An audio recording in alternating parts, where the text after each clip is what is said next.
On the morning of the 28th of February 2026, a Saturday, the supreme leader of the Islamic Republic of Iran was killed in his sleep. Ali Khamenei, who had ruled Iran for 37 years, who had outlasted 6 American presidents, who had navigated the country through sanctions, uprisings, a devastating 8-year war with Iraq, and the longest shadow conflict in modern Middle Eastern history, was buried under the rubble of a targeted Israeli airstrike before most of Tehran had finished its morning prayers. He was 86 years old. He had survived assassination attempts before, including a mail bomb in 1981 that permanently paralyzed his right arm. He did not survive Operation Iron Strike, the codename Israeli planners had assigned to the joint U.S.-Israeli assault that killed him and, in the same opening hours, obliterated command and control nodes, air defense batteries, missile production facilities, and regime infrastructure across the breadth of Iran. Within hours, the skies over Iran, Israel, and half a dozen Arab states were filled with missiles, drones, and the particular kind of chaos that erupts when the architecture of deterrence collapses all at once. Iran fired back at Israel with everything it had, left ballistic missiles slamming into Tel Aviv and Beit Shemesh, drones streaking toward military installations in the Negev. But Iran also fired at American bases in Bahrain, Qatar, Kuwait, Saudi Arabia, Jordan, Iraq, and the United Arab Emirates, countries that had not attacked Iran, countries that in several cases had been trying to cultivate diplomatic relationships with Tehran for years, but countries that had the misfortune of hosting the military infrastructure of the United States. The IRGC announced it had launched attacks on at least 27 bases where American troops were deployed. Iranian missiles targeted the headquarters of the U.S. Navy's Fifth Fleet in Bahrain's Jubair area multiple times. Jordan reported being struck by 119 Iranian missiles and drones, injuring 14 people. Several American warplanes crashed in Kuwait, though their crews survived. By the end of the first week, the U.S. Central Command reported striking more than 3,000 targets inside Iran. 8 American soldiers were confirmed dead in the Gulf region. Iranian missiles had killed 9 people in the Israeli city of Beit Shemesh and wounded more than 20. In Bahrain, a foreign worker was killed by debris from an intercepted missile, and 32 people, including children who would require surgery, were wounded by a drone strike. Lebanon, which had been trying to enforce a fragile ceasefire between Israel and Hezbollah, was dragged back into the war when Hezbollah launched missiles at Israel on March 2, prompting a new round of Israeli airstrikes on Beirut's southern suburbs that killed over 120 people and displaced 95,000 more in less than a week. Oil prices surged to their highest level since September 2023. Airspace closures stranded hundreds of thousands of travelers across the region. The entire Middle East was, for the first time since 2003, engulfed in a shooting war with the United States of America on one side and a sovereign nation on the other. And yet the most striking thing about this war, the thing that will preoccupy historians for decades, is not that it happened, but how thoroughly it was the product of choices, each one seemingly rational in isolation, that accumulated over years into a situation where the people making the final decision believed they had no other option. The war with Iran was not an accident, but it was not exactly a plan either. It was something more unsettling than either, the logical endpoint of a series of escalations in which every actor was simultaneously right about the danger and wrong about the remedy. To understand how the United States and Israel ended up bombing Iran in February 2026, you have to go back at least to 2015, and in some ways much further, back to the 1979 revolution that turned Iran from an American client state into an American adversary, back to the hostage crisis that poisoned the relationship for a generation, back to the Iran-Iraq War, in which the United States backed Saddam Hussein against Tehran, back to the covert nuclear program that was revealed in 2002, and that set off 2 decades of escalating confrontation. But 2015 is where the critical fork in the road appeared. The place where history offered an alternative path, and the world chose eventually not to take it. That July, after 20 months of grinding negotiation that included rare direct contact between American and Iranian diplomats, Secretary of State John Kerry and Iranian Foreign Minister Javad Zarif met on 18 different dates in 11 different cities. More sustained high-level diplomatic engagement than the two countries had had since before the hostage crisis. The P5+1 powers and Iran finalized the Joint Comprehensive Plan of Action, known universally as the Iran nuclear deal.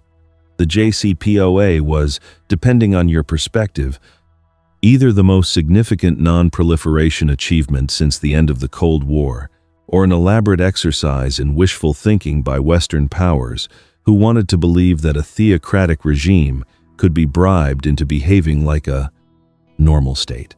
Both readings contain truth. The deal's proponents, the Obama administration chief among them, argued that it accomplished the core objective that every credible expert agreed mattered most.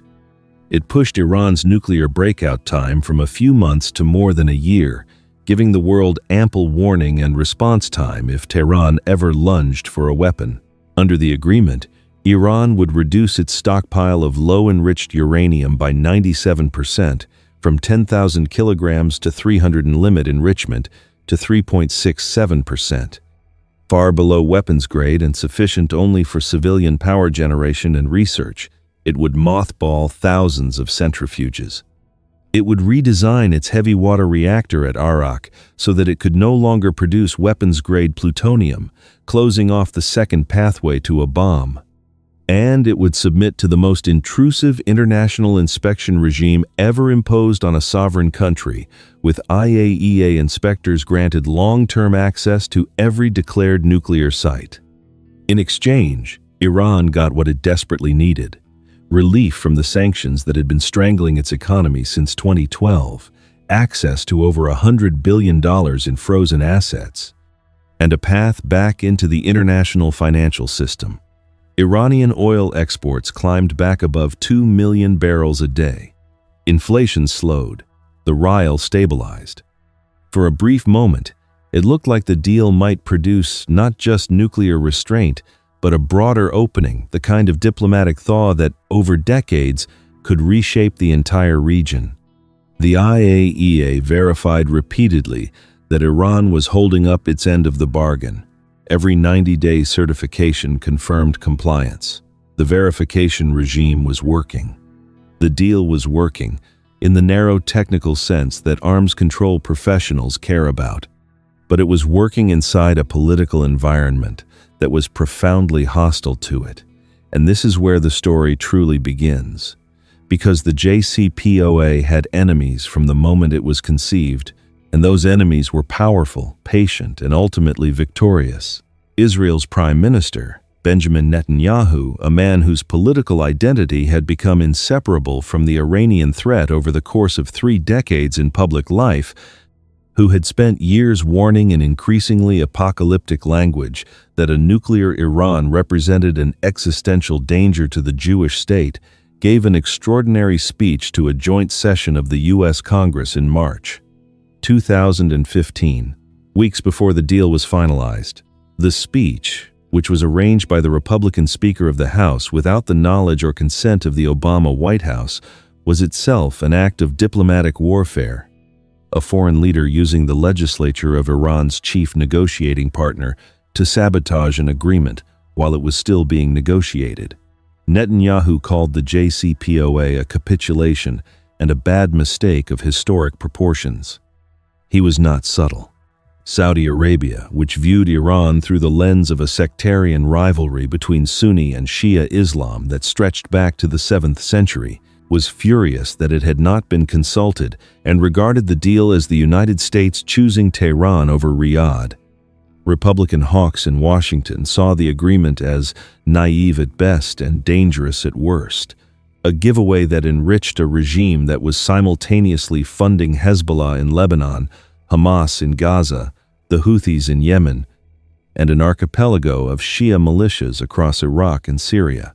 The House of Representatives voted against the deal in a symbolic gesture that had no legal force but enormous political significance. The critics had a point, actually, several points that the deal's defenders never fully reckoned with.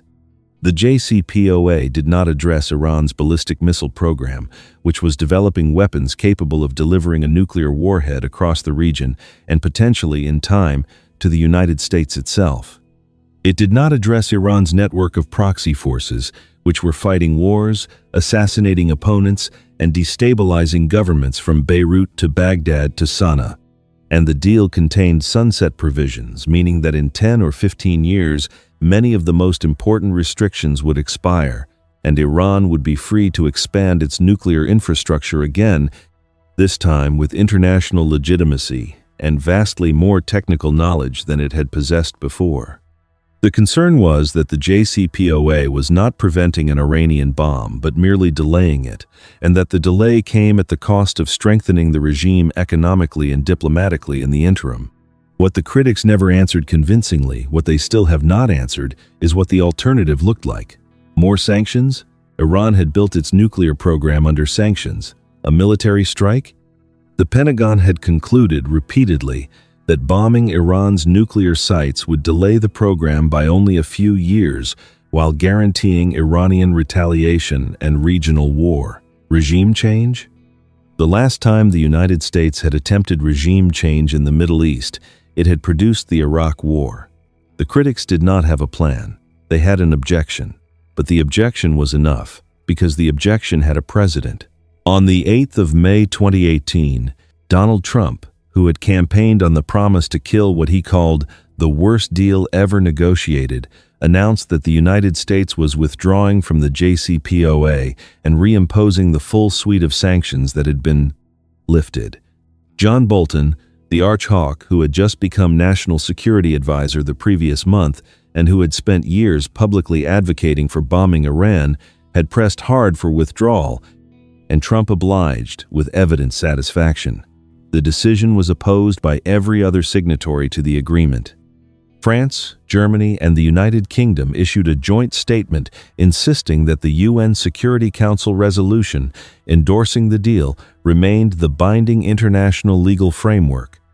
The European Commission activated a dormant 1996 blocking statute to try to shield European companies from American secondary sanctions, meaning sanctions that the U.S. imposed not on Iran directly, but on any foreign company that did business with Iran. It was a bold gesture that accomplished almost nothing. American financial power was simply too overwhelming. European companies could not afford to be cut off from the U.S. banking system, so they chose the United States over Iran. And the sanctions functioned as if Europe had reimposed them too. Iran's oil exports, which had climbed back above 2 million barrels a day under the JCPOA, collapsed. By 2020, they had fallen as low as 100,000 barrels a day, sustained only by clandestine sales to China. The rial began its long, catastrophic slide. The improvements in ordinary Iranians' lives that had come with sanctions relief evaporated. The moderate faction within Iran's political system, the faction that had staked its credibility on the argument that negotiating with the West could deliver tangible benefits, was humiliated. The hardliners, who had always argued that the Americans could not be trusted, were vindicated.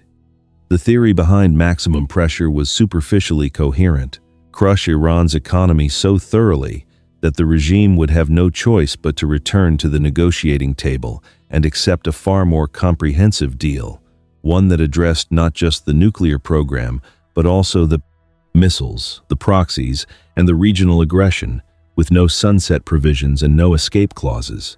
It was the kind of plan that looks brilliant on a whiteboard and catastrophic in practice, because it assumed that the Iranian regime, when cornered, would behave like a rational economic actor rather than like what it actually was: a revolutionary government with a 40-year history of doubling down under pressure. Iran did not capitulate. After waiting approximately a year to see if Europe could salvage the economic benefits of the agreement, which it could not, Iran began systematically violating the JCPOA's terms.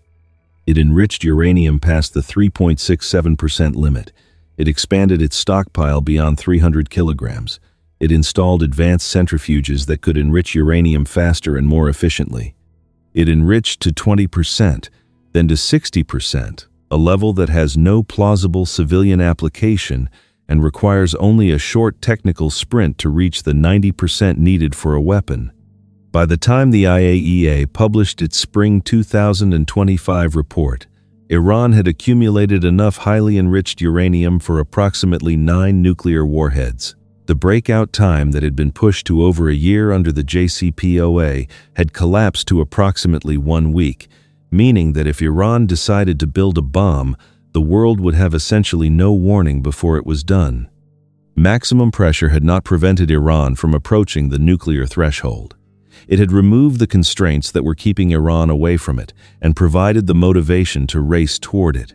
Here, I want to pause and introduce a framework that I think is essential for understanding everything that followed, because, without it, the sequence of events looks like a series of disconnected crises rather than what it actually was, a single, accelerating process with its own internal logic that became increasingly difficult for any individual actor to stop.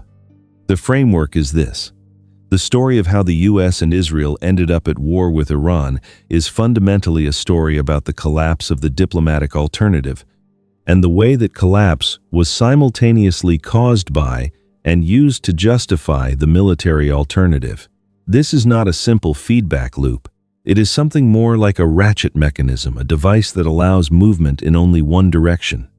Every major action taken against Iran between 2018 and 2026, the reimposition of sanctions, the assassination of Qasem Soleimani in January 2020, the Biden administration's failure to rejoin the deal, despite promising to do so, the Israeli strikes on Hezbollah and Hamas, the 12-day war in June 2025, and finally the February 2026 assault. Each one made the next step more likely by narrowing the range of available options while simultaneously being presented as a response to a danger that was itself partly the product of the previous escalation. Iran enriched more uranium because it lost the economic benefits of compliance with the deal, and the more uranium it enriched, the more urgent the case for military action became. Israel destroyed Iran's proxy network because the proxies were threatening Israel, and the destruction of the proxy network left Iran more isolated and more reliant on its nuclear program as its last remaining source of strategic leverage, which in turn made Israel more determined to destroy the nuclear program too. The United States sanctioned Iran into economic ruin, and the economic ruin destabilized the regime internally, and the regime's brutal response to its own people's desperation became the moral justification for a war that sanctions alone were supposed to make unnecessary. Each actor could point to a genuine threat at each stage.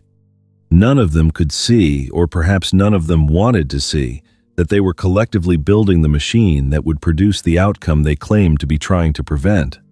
Whether this was a tragedy of miscalculation or a strategy of deliberate escalation dressed in the language of reluctant necessity depends on which actor you focus on and at which moment you look. The answer, uncomfortably, is probably both, which is precisely what makes the story so difficult to sit with and so important to understand. The second great accelerant was the 7th of October 2023, and to grasp its significance you have to understand not just what happened that morning, but what it did to the minds of the people who would make every subsequent decision. The Hamas assault on southern Israel was coordinated, unprecedented in scale, and deliberately savage. At approximately 6:30 inches the morning, during the Jewish holiday of Simchat Torah, Hamas launched a barrage of between 3,000 and 5,000 rockets into Israel within the span of about 20 minutes. More rockets in a single opening salvo than Hamas had fired during the entire 11-day conflict. In 2021, the rockets recover.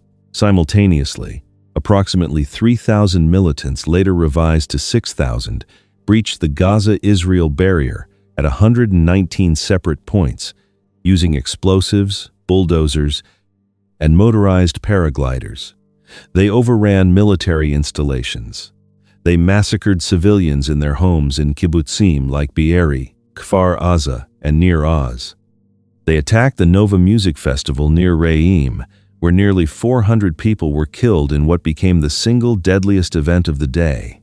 They took more than 250 hostages. By the end of the day, approximately 1,200 people were dead, the deadliest day for Israel since its independence, and the deadliest day for Jewish people since the Holocaust. 44 Americans were among the dead, the most Americans killed in a terrorist attack since the 11th of September, 2001. The intelligence failure that preceded October 7 was comprehensive and, in its own way, as consequential as the attack itself, because it destroyed the foundational assumptions on which Israeli security policy had rested for decades. Israel's intelligence establishment had operated on what the IDF's own post-mortem would later describe as the incorrect assumption that Hamas was more interested in governing Gaza than in waging a large-scale war.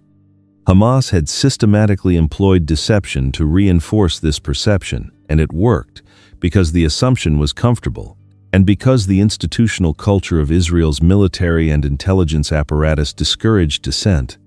A detailed operational blueprint of the attack, codenamed Jericho Wall, had been circulated among Israeli military and intelligence leadership. It was dismissed as aspirational beyond Hamas's capabilities. In July 2023, a young woman serving in Israel's Signals Intelligence Unit had intercepted communications indicating that Hamas was actively preparing for the assault. She told her superiors. She was specific. She said she utterly refuted the idea that the scenario was imaginary. An Israeli colonel ignored her. The official Shin Bet investigation later concluded that the agency had failed to provide the warning that could have prevented the massacre.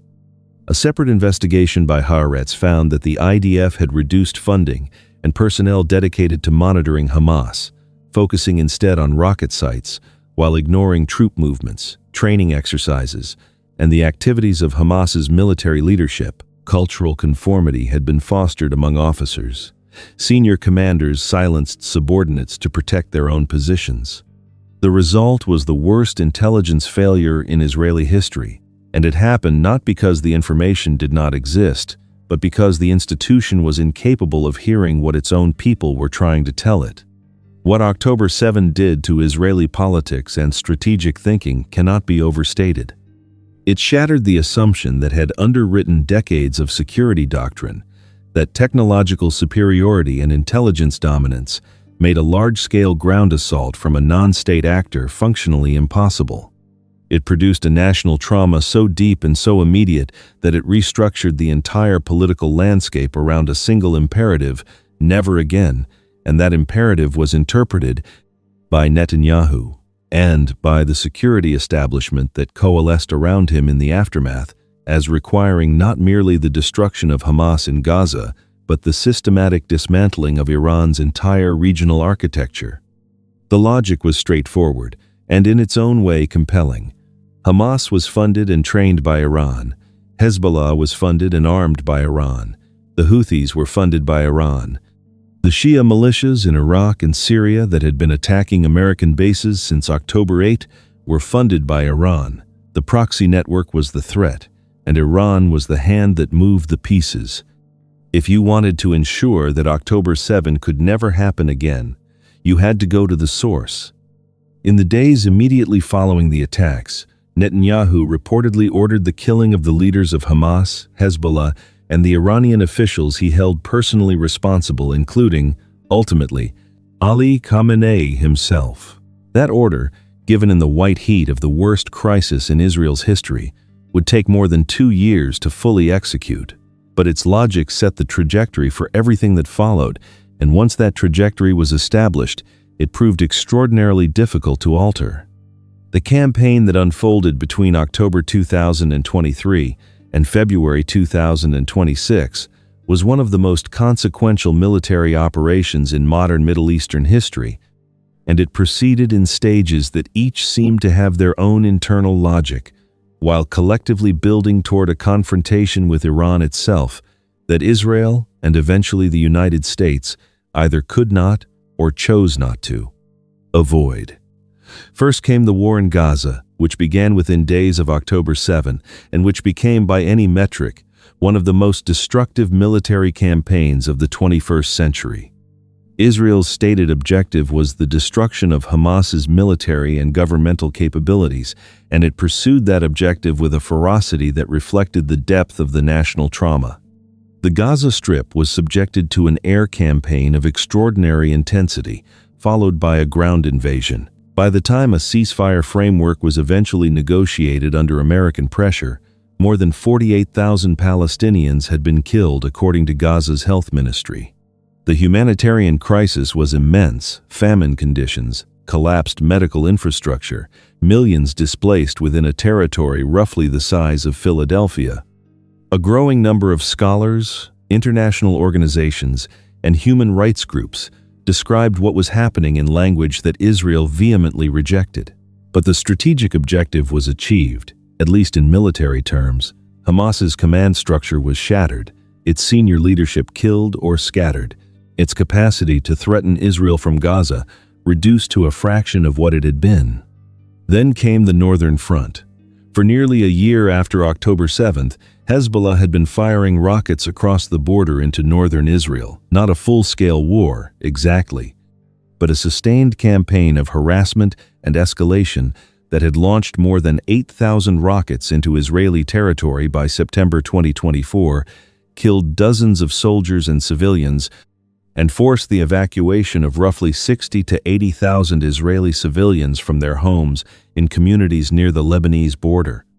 It was a slow-motion crisis that was politically unbearable for any Israeli government, and in September 2024, Israel resolved it in a manner that stunned the world. On September 17, thousands of pagers that Hezbollah operatives had been carrying low-tech communication devices chosen specifically because Hezbollah's leader, Hassan Nasrallah, had repeatedly warned his fighters against using cell phones for fear of Israeli electronic surveillance, simultaneously exploded across Lebanon and Syria. The Mossad had spent years infiltrating Hezbollah's supply chain. Israeli intelligence had manufactured the pagers with small quantities of the plastic explosive PETN embedded inside them, carefully calibrated to injure the person holding the device, and had sold them to Hezbollah through a network of front companies. The pagers had been inspected by Hezbollah, reportedly even scanned with X-rays, and the explosive material was undetectable. When the Mossad triggered the devices remotely, the detonations were precise enough that Israeli intelligence later claimed it had used test dummies to calibrate the explosive charge. The operation killed 42 people and wounded more than 3,000, many of whom lost fingers, hands, or eyes. 1,500 Hezbollah fighters were taken out of action in a single afternoon. The following day, September 18, a second wave of explosions, this time walkie-talkies, rigged with the same technique, killed another 25 people and wounded over 600. The cost of the entire pager operation was later reported at approximately $275 million, a staggering investment in what was essentially an intelligence operation, but one that Hezbollah's Secretary General would describe, 8 days before his death, as the worst security breach in the organization's history. Within 10 days of the pager attack, Israel had assassinated Ibrahim Aqil, the commander of Hezbollah's elite Radwan force.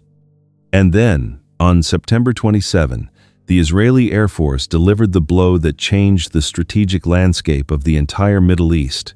F-15I fighters dropped more than 80 bunker-busting bombs on a residential area in Dahiya, Beirut's southern suburbs, targeting what Israel described as Hezbollah's central underground headquarters.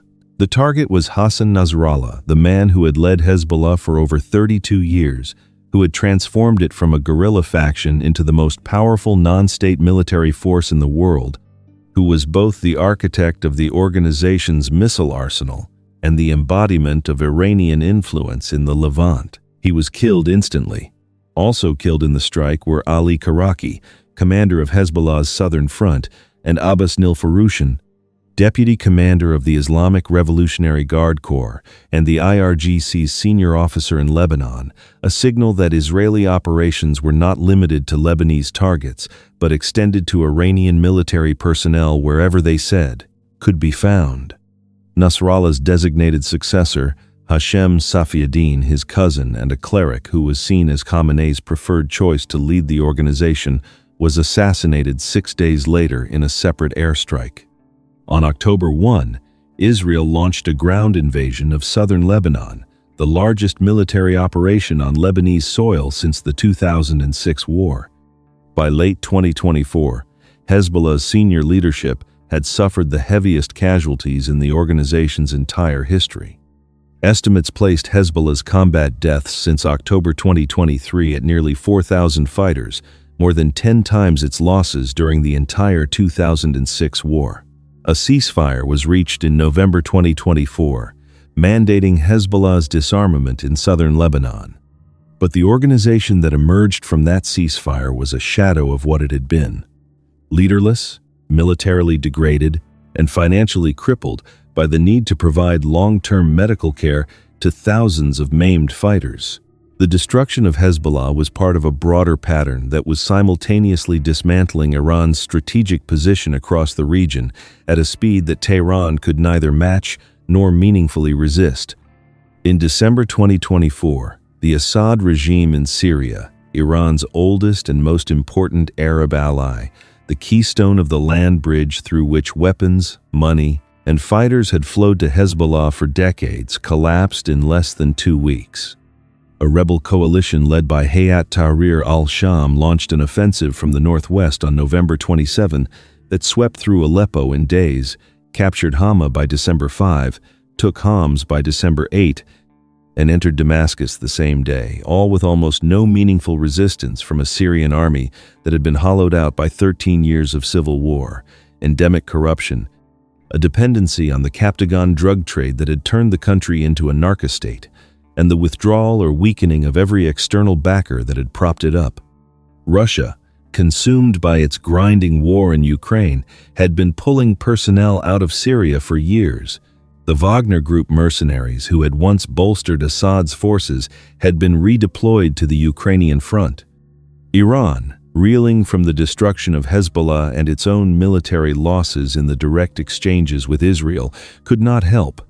When the rebels advanced on Damascus, Iran's IRGC Quds force commanders were already evacuating.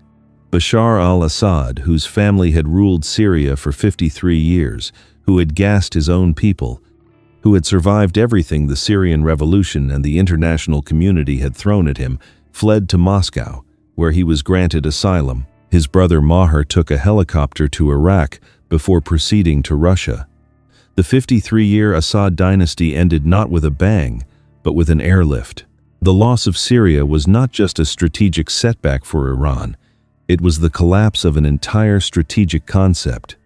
Iran's so-called axis of resistance, the network of allied armed groups stretching from Lebanon through Syria to Iraq and Yemen, that had served as Tehran's forward defense against Israel and the United States for decades, was being dismantled piece by piece. Hamas was shattered in Gaza. Hezbollah was decapitated in Lebanon. Assad was gone from Syria. The land corridor through which Iran had projected power into the Mediterranean was severed. The Houthis remained active in Yemen but were geographically isolated and unable to compensate for losses elsewhere.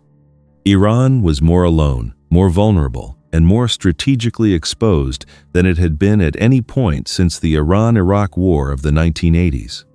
And it was precisely this combination of military weakness and strategic isolation that made Iran's nuclear program the one card Tehran still held simultaneously more valuable to the regime and more terrifying to its providence. Adversaries. The direct military confrontations between Israel and Iran in 2024, the exchanges that shattered the long-standing convention of fighting through proxies and established the precedent of open, state-on-state warfare, must be understood against this backdrop of cascading Iranian weakness. The first exchange came in April 2024, after Israel bombed the Iranian consulate annex in Damascus on April 1, killing Brigadier General Mohammad Reza Zahedi, a senior Quds Force commander, and 7 other IRGC officers.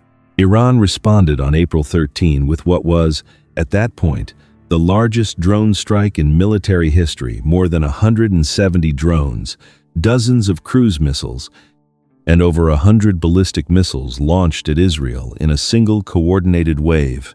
It was Iran's first direct attack on Israeli territory in history. The coalition that intercepted them, Israel, the United States, the United Kingdom, France, and Jordan, shot down 99% of the incoming weapons. The damage was minimal. No Israelis were killed. A 7-year-old Bedouin girl was critically injured by shrapnel. Iran declared the matter concluded and signaled through diplomatic channels that it had no interest in further escalation. Israel struck back on April 19 with a carefully calibrated response. A single S-300 air defense radar site near Isfahan, guarding the Natanz nuclear facility. The message was surgical and unmistakable. We can penetrate your airspace and strike your nuclear infrastructure whenever we choose, but the restraint was deliberate. Netanyahu, at that point, still believed he needed American help defending against future Iranian barrages, and the Biden administration was adamant that Israel not escalate by hitting nuclear sites or oil infrastructure. There was even a reported quid pro quo. Washington would greenlight Israel's planned ground operation in Rafah in exchange for restraint against Iran. By October, the calculus had shifted dramatically. Iran launched its second barrage on October 1, roughly 200 ballistic missiles, heavier on the ballistic component this time and significantly harder to intercept than the April mix of slow-moving drones and cruise missiles. The attack was retaliation for the assassinations of Nasrallah, Safieddine, Nil Farushan, and Hamas political leader Ismail Haniyeh, who had been killed in Tehran itself in July, in what was widely attributed to an Israeli operation. Again, the physical damage to Israel was limited. One Palestinian man was killed in the West Bank by falling debris, and one Israeli died of a heart attack triggered by the stress of the attack. But 2 things had changed. First, satellite imagery revealed that Iranian missiles had actually struck the Nevatim airbase, punching a hole in the roof of a hangar complex, hitting a road on the base with an accuracy that surprised Western analysts and suggested Iran's ballistic missile capabilities were improving faster than expected. Second, Netanyahu's own position had evolved. The man who had been among the most cautious voices in his cabinet about attacking Iran in April, hesitant, worried about the cost, dependent on American support, had become, by October, the leading hawk. The fall of Assad was weeks away. Israel had achieved air supremacy over Syria. Hezbollah's leadership was destroyed. The strategic landscape had shifted so decisively in Israel's favor that the risks of a major strike on Iran looked increasingly manageable. On October 26, Israeli jets struck missile manufacturing sites, drone facilities, and critically destroyed nearly all of Iran's Russian-supplied S-300 air defense systems. An Israeli official stated afterward that Israel could now operate with greater freedom in Iranian airspace. That sentence, delivered as a routine military assessment, was in retrospect the quiet announcement that the door to a much larger war had been pried open and would not close again. Without its S-300 systems, Iran was essentially defenseless against Israeli air power. Every subsequent Israeli calculation about the feasibility and cost of a major strike was made in the knowledge that the skies over Iran were open. The 12-day war that erupted in June 2025 was the dress rehearsal, the moment when the possibility of full-scale conflict became a near certainty and when the United States crossed from supporting Israel defensively to taking direct offensive action against Iran. On June 13, Israel launched Operation Rising Lion, a surprise attack targeting Iran's nuclear facilities, military installations, and regime leadership. The IAEA had reported, days earlier, that Iran had enough enriched uranium for 9 nuclear warheads. The IAEA Board of Governors had passed a resolution drafted by the US, UK, France, and Germany declaring Iran non-compliant with its nuclear obligations for the first time since 2005. A 2-month deadline that Trump had set for a nuclear deal had expired the day before the strikes. The operation was devastating in its scope and precision. In the early hours, Israeli commandos and Mossad operatives, some of whom had reportedly been pre-positioned inside Iran with precision weapons and a covert drone base near Tehran, disabled air defense systems and carried out targeted assassinations. 30 Iranian generals were killed in minutes in coordinated strikes that Israeli planners internally designated Operation Red Wedding. More than 200 fighter jets dropped over 330 munitions on approximately 100 targets. The Natanz enrichment facility, the Fordow underground plant, and Isfahan's nuclear infrastructure were all struck. Nuclear scientists were killed alongside military commanders. Iran retaliated with over 550 ballistic missiles and more than 1,000 suicide drones, hitting civilian population centers, a hospital, and at least 12 military, energy, and government sites in Israel. The Iranian government ordered internet blackouts. Censorship in Israel made the extent of damage there difficult to assess.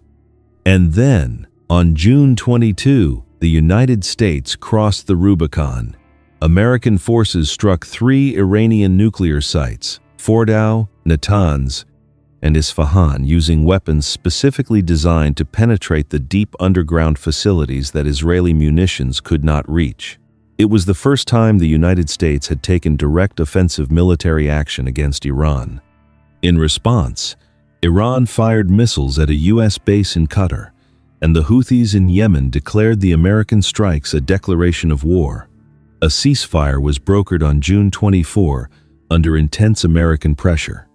Iran's death toll from the 12 days was estimated at between 1,000 and 1,200, with thousands more wounded and tens of thousands displaced. The U.S. Defense Department estimated that Iran's nuclear program had been set back by about 2 years. The Defense Intelligence Agency concluded it would be a decade before Iran could develop missiles capable of reaching the continental United States. These assessments were meant to be reassuring. In practice, they established a ticking clock and everyone could hear it. What happened in the 7 months between the June 2025 ceasefire and the February 2026 war was the convergence of 3 forces, any one of which might have been manageable in isolation, but which together created an irresistible momentum toward the final confrontation. The first was the continued nuclear danger. Despite the damage from the June strikes, the IAEA discovered in late February 2026 that Iran had hidden highly enriched uranium in an underground tunnel complex at its Isfahan site that appeared largely undamaged by the previous round of bombing. The agency stated that it could not confirm Iran's nuclear program was exclusively peaceful, though it also said it had no evidence of an organized weapons program. Iran had suspended cooperation with IAEA inspectors, accusing the agency of passing targeting information to Israel, an accusation that the June strikes, which had hit nuclear scientists and specific facilities with remarkable precision, made uncomfortably plausible. The nuclear question had not been resolved. It had gone underground, literally and figuratively, into a space where uncertainty was itself the danger. The second force was the economic and political disintegration of Iran, from within a collapse so dramatic and so violent that it transformed the strategic calculus in both Washington and Jerusalem. In the final months of 2025, the Iranian economy simply fell apart.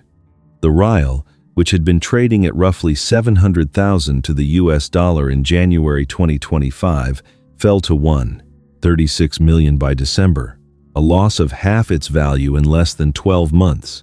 By early January 2026, it would breach 1.5 million. Food prices surged 72% year over year. Health and medical goods climbed 50%. The State Statistics Center reported annual inflation of 42%, but the lived experience for ordinary Iranians was far worse because the goods that mattered most, cooking oil, dairy, bread, medicine, were rising at multiples of the headline rate. Over the preceding 8 years, Iranians' purchasing power had fallen by more than 90%. Nearly 1 in 5 young people was unemployed. The causes were layered and mutually reinforcing. Years of American sanctions had cut off access to international markets and frozen financial assets. The cost of rebuilding military infrastructure after the June War had diverted scarce government resources. The loss of Syria had severed trade routes and eliminated a key economic partner. Chronic budget deficits and government mismanagement had eroded what remained of institutional competence. The immediate trigger for the explosion was a budget dispute in which the Pezeshkian government proposed eliminating a preferential exchange rate, 285,000 rials to the dollar, that was widely understood to be a daik mechanism for corruption by regime-connected insiders who profited from the spread between the official rate and the open market. The elimination of this rate, while economically rational, threatened to raise prices on basic imported goods for ordinary Iranians who were already at the breaking point. On the 28th of December, 2025, shopkeepers in Tehran's Grand Bazaar, the Bazaris, a class of merchants who have played a pivotal role in every major Iranian political upheaval since the constitutional revolution of 1906, shut their doors. Within days, the protests had spread to all 31 of Iran's provinces. Students joined, workers joined. The central fruit and vegetable market in Tehran stopped distributing food. The chance shifted from economic grievances, lower prices, a stable currency, an end to corruption to demands for regime change. People were waving the pre-revolutionary Iranian flag, the one that hadn't been official since 1979. They were the largest demonstrations since the revolution itself, larger than the Green Movement of 2009, larger than the woman, life, freedom protests of 2022. Students at Shahid Beheshti University released a statement declaring that the system had taken their future hostage for 47 years and would not be changed by reform or false promises. President Masoud Pezeshkian, a relative moderate who had publicly supported the woman, life, freedom protesters in 2022 and who represented the reformist wing of Iranian politics, initially struck a conciliatory tone. He acknowledged the economic crisis. He called for dialogue. He recognized the constitutional right of peaceful protest. State media, in a rare gesture, covered the demonstrations as driven by legitimate economic grievances.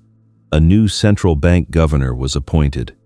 The government offered monthly cash payments of 10 million rials, approximately $7 at the prevailing exchange rate, to 80 million citizens. It was a gesture so inadequate relative to the scale of the crisis that it functioned less as relief than as insult.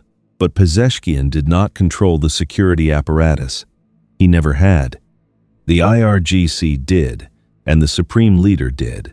And when the protests continued to grow, when isolated incidents of violence against government installations began to occur, when the crowds began chanting for the fall of the regime rather than the fall of prices, the decision was made. On the 8th of January 2026, the IRGC and Basij paramilitary forces unleashed a crackdown of a scale and brutality that shocked even seasoned observers of Iranian repression. They used live ammunition, shotguns, pellet guns, mounted machine guns, and armed drones against unarmed demonstrators. The internet was shut down, the longest communications blackout in Iranian history, cutting off coordination among protesters and preventing images of the killing from reaching the outside world. Witnesses described blood-covered streets. Hospitals and morgues were overwhelmed. Security forces raided hospitals to seize wounded protesters in violation of international law. Internal estimates from Iran's own Ministry of Health indicated that at least 30,000 people were killed in the first 48 hours alone, a figure that, if accurate, represented the deadliest incident of state violence against civilians since the massacre at Babi Yar. The Iranian government's official figure was 3,117. Human rights organizations placed the number far higher, with some estimates exceeding 40,000. Supreme Leader Khamenei had personally ordered the crackdown with the approval of Iran's top security bodies. At least 26,000 people were detained. Pezeshkian, who had tried to walk the line between the protesters and the security state, issued an apology to the nation on February 11. It was too late, and it satisfied no one.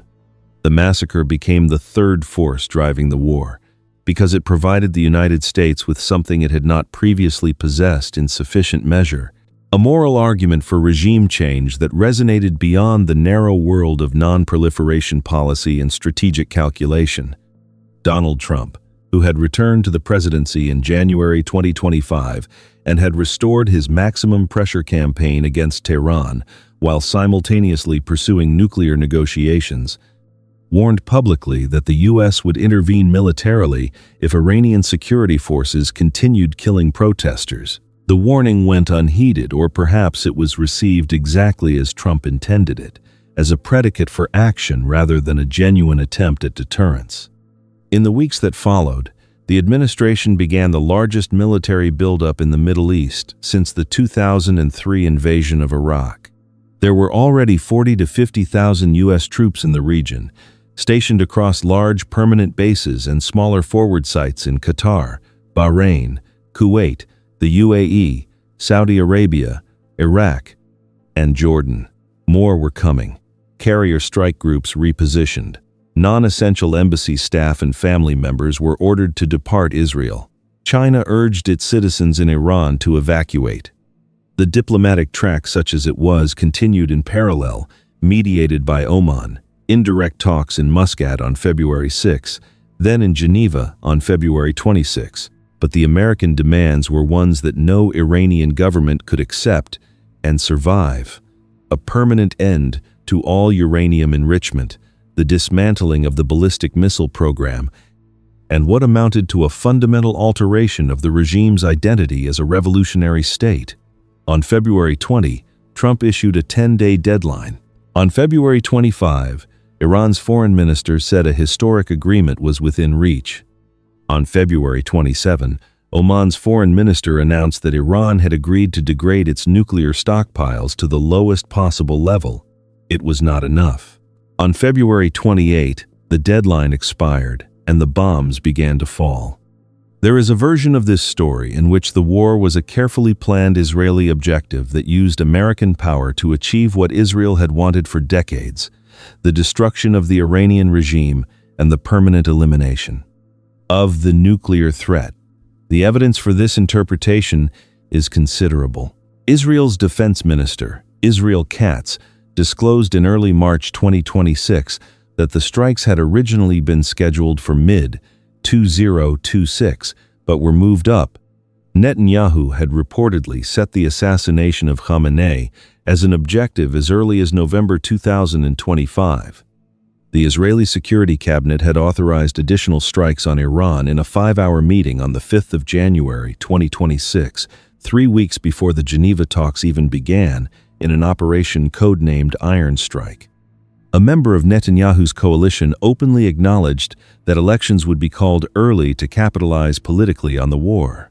82% of the Israeli public supported the operations, including 93% of Jewish Israelis. Saudi Arabia's defense minister, Prince Khalid bin Salman, had reportedly warned American officials about the risks of not attacking Iran. From this angle, the diplomacy was theater, a series of procedural steps designed to demonstrate that all other options had been exhausted before executing a plan that had been in preparation for months. There is another version in which the war was driven primarily by American domestic politics and the particular worldview of a president who understood power as a performance, and who, when negotiations failed to produce the dramatic deal he craved, reached instinctively for the only thing more dramatic than a deal: a war. Trump had used a similar playbook in Venezuela just weeks earlier, where the U.S. had moved to oust Nicolás Maduro in January 2006. He told reporters he wanted to be involved in selecting Iran's next leader, He compared the Iran operation to Venezuela. He demanded unconditional surrender. He said the quiet part aloud with a consistency that bordered on confession, telling Reuters that the United States was going to have to choose Iran's next leader along with the Iranian people, a formulation that inverted the very concept of self-determination while claiming to embody it. And there is a third version, perhaps the most disquieting of all, in which the war was the product of a system that no single actor fully controlled and no single decision fully caused. In this version, each escalation created conditions that made the next escalation appear unavoidable. The JCPOA withdrawal led to enrichment. Enrichment led to anxiety. Anxiety led to X-strikes on proxies.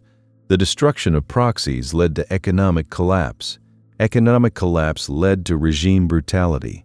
Brutality led to moral outrage, and moral outrage, married to strategic opportunity, led to war. Each step was a response to a real threat. Each step made the underlying situation worse. The system had its own momentum, its own logic, and by the end, the people sitting in the situation rooms in Washington and Jerusalem and Tehran were not so much deciding as ratifying what the accumulated weight of prior decisions had already determined. Whether this reading absolves anyone of responsibility is a question the framework deliberately leaves unanswered, because the honest answer is that it both does and does not, depending on where you believe the obligations of leadership lie. What is undeniable is what the war has produced as of this writing. 10 days into the fighting, with no end in sight, Iran's navy, air defenses, and much of its missile launch capability have been destroyed or severely degraded. The IRGC has struck back at targets across the region, with diminishing but still lethal effect. Hezbollah has resumed hostilities in Lebanon despite its weakened state. Israel has responded with airstrikes on Beirut that have killed over 120 people and displaced nearly 100,000. Fighting has not formally resumed in Gaza, but Israel has sealed the crossings, including to humanitarian workers. Russia, in a development that transforms this from a regional war into something much more dangerous, has provided Iran with targeting information to help it strike American military installations, according to Associated Press sources. Oil prices have surged. Hundreds of thousands of travelers remain stranded. Iran's military is being methodically destroyed from the air, but no one in any capital has articulated a credible vision of what comes after. Trump demands unconditional surrender.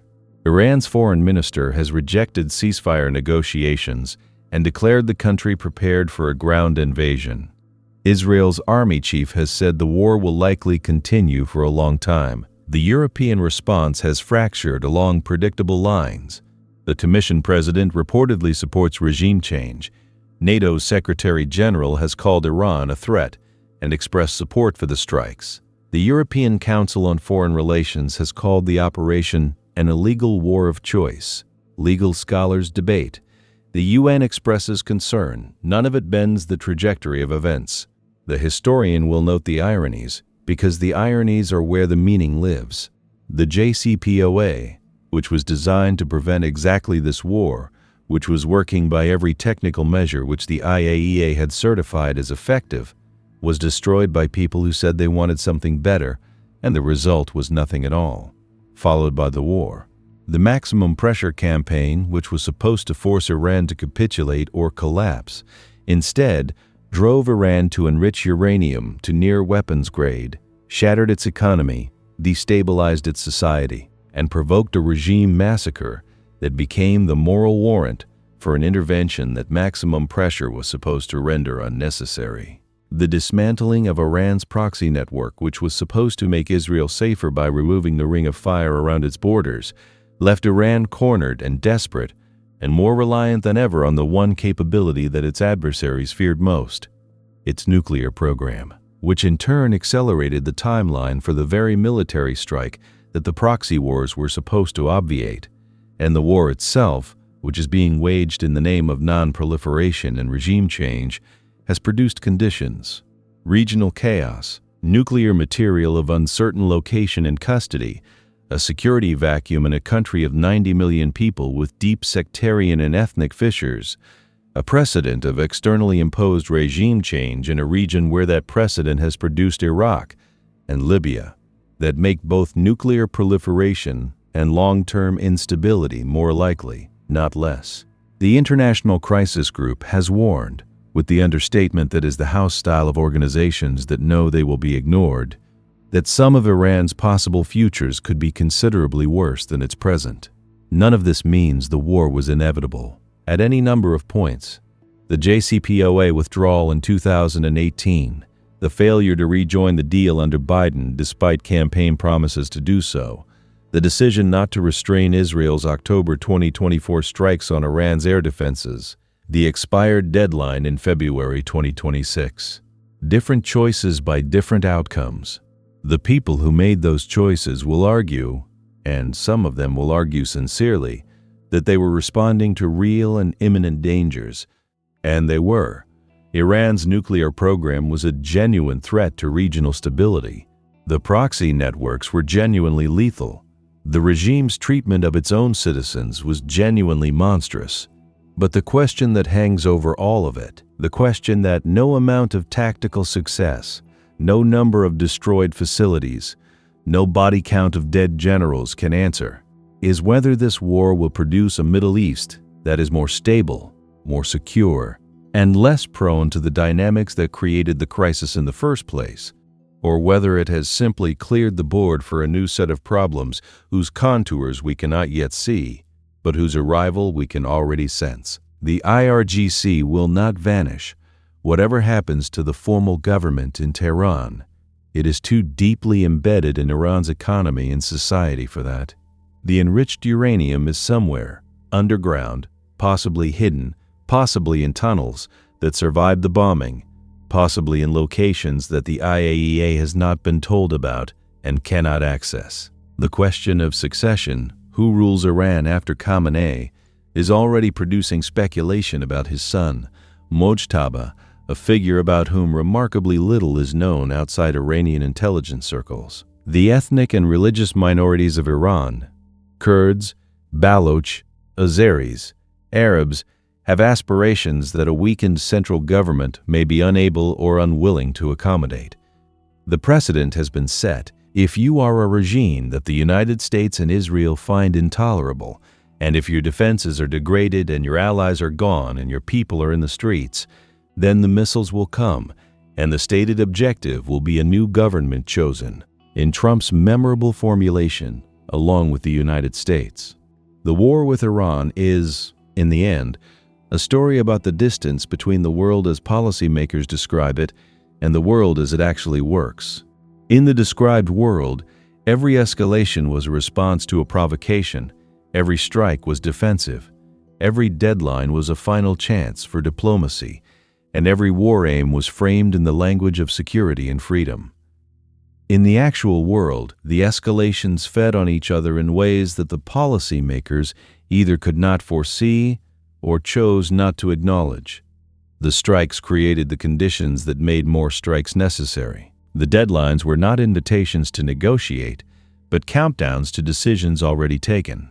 And the war aims, regime change, denuclearization, the remaking of a country of 90 million people from the outside, are the kinds of objectives that sound achievable in a briefing room and prove ungovernable in the real world of history, sectarianism, nationalism, and resentment. The described world is the one that appears in press conferences, Truth Social posts, UN speeches, and the carefully worded statements of defense ministries.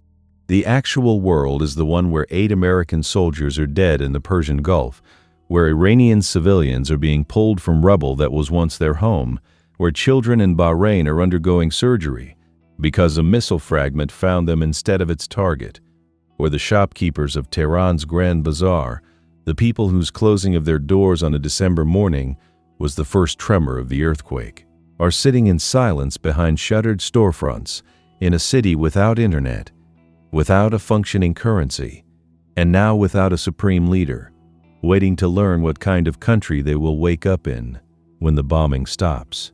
That gap, Between the story the powerful tell about their reasons and the reality that the powerless endure as a consequence, is not unique to this conflict. It is the oldest and most durable feature of the history of war, but it has rarely been illustrated with such methodical precision across such a span of years and at such staggering cost to so many people who had no voice in any of the decisions that brought the fire to their door.